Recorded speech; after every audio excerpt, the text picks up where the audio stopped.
La ripa was the main part of her wedding dowry. And I like it.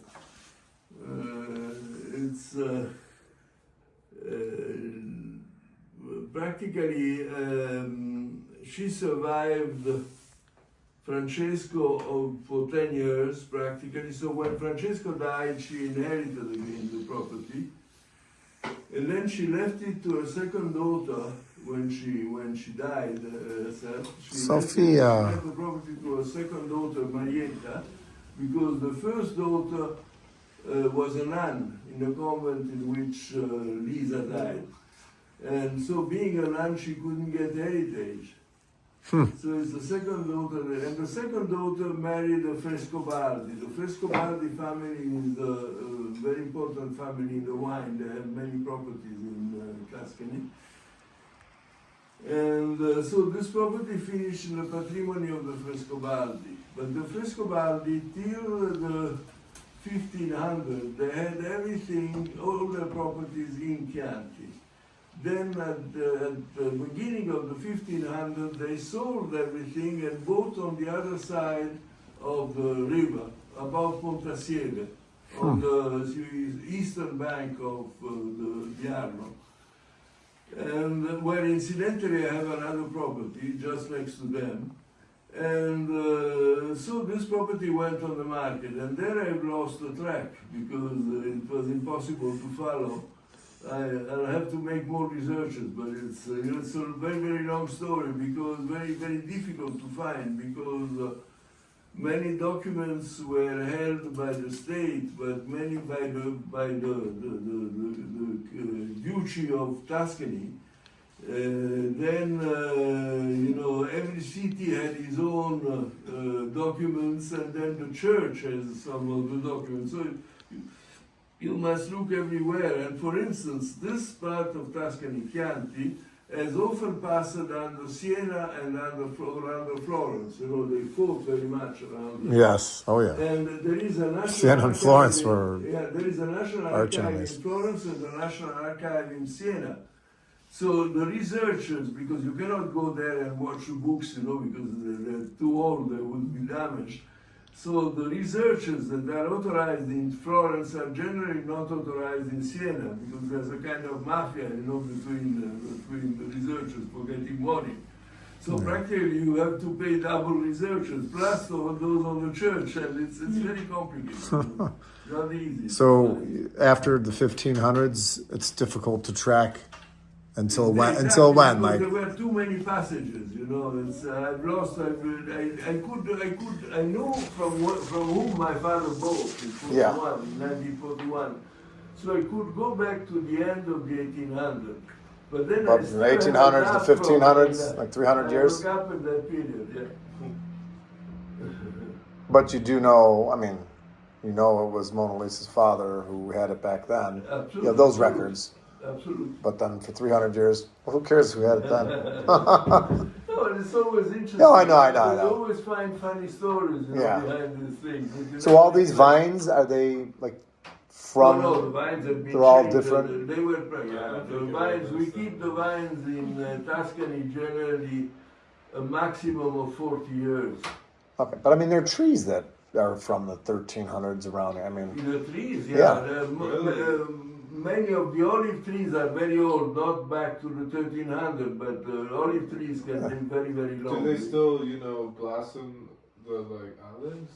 They do still? Do they still produce the fruit? The olives on the trees? Yeah, sure. They do, but they do there is a plant which is 1,000 year old, an olive tree, 1,000 year old in Rome, that still produces.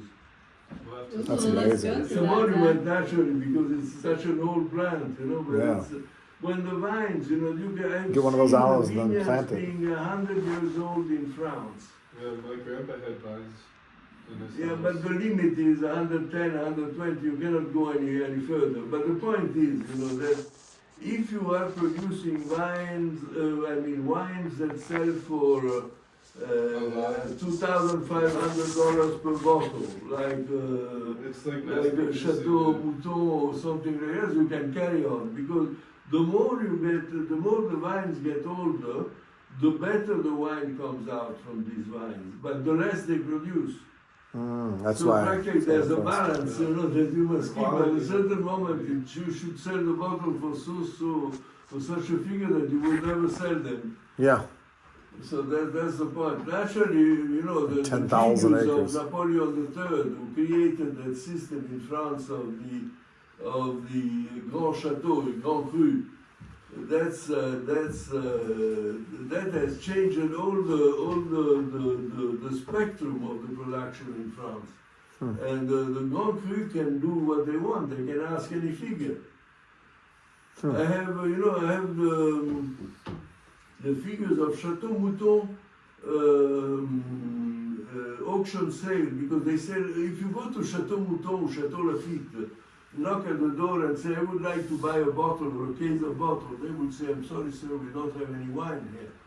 Because they don't sell it. They sell it in auction sale to the négociants in Bordeaux. Wow.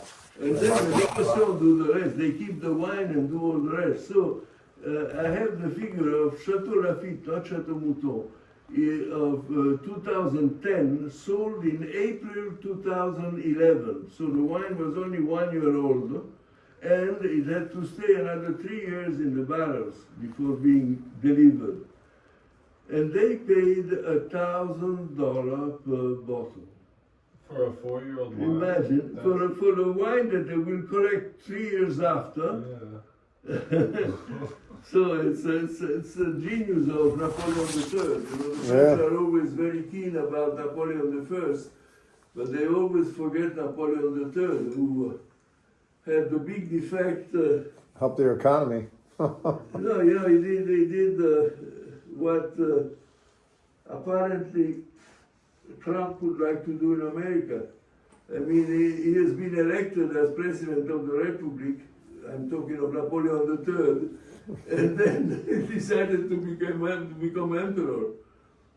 And he became emperor and died as emperor at the end of his life, of his natural life. But the French have never forgot, you know. They always, What's the oldest wine you have here? well, we have wines of the 60s. What's the oldest one you've ever had? Yeah, these are the older, because before we didn't bottle it, we used to sell everything into bulk, you know. In fact, my father bought this property in 1941, but we never like lived 80 here. year old. We used, excuse me? Oh, I said like 80 years old wine. Yeah, well, yeah, exactly. And my father bought this property in 41, but we never lived here. My father was a textile industrialist, and he was mainly an army purveyor. He used to supply with equipment, never with weapons, never with arms, but always equipment, the Italian army, and several other armies in the world.